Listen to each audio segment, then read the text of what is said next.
Sabato 20 aprile, Sant'Aniceto Papa, è il 111° giorno dall'inizio dell'anno, ne mancano 255 al termine. Il sole sorge alle 6:16, tramonta alle 20:04, la luna si leva alle 16:39 e tramonta alle 5.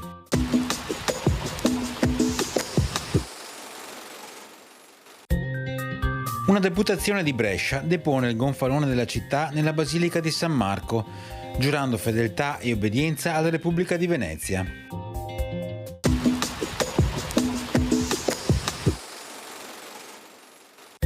Le previsioni per domani permangono condizioni di tempo instabile, con cielo irregolarmente nuvoloso, con iniziali schiarite e tendenza ad aumento della nuvolosità già nel corso della mattinata a partire dalle zone montane.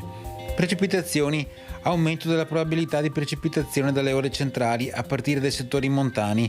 Nel corso del pomeriggio le precipitazioni tenderanno ad interessare anche parte della pianura interna, mentre saranno generalmente assenti su costa e pianura limitrofa. Nel complesso la probabilità di precipitazioni sarà medio-alta su zone montane e pedemontane, medio-bassa sulla pianura interna. Il limite della neve intorno ai 1100-1200 metri, localmente più in basso in caso di rovesci.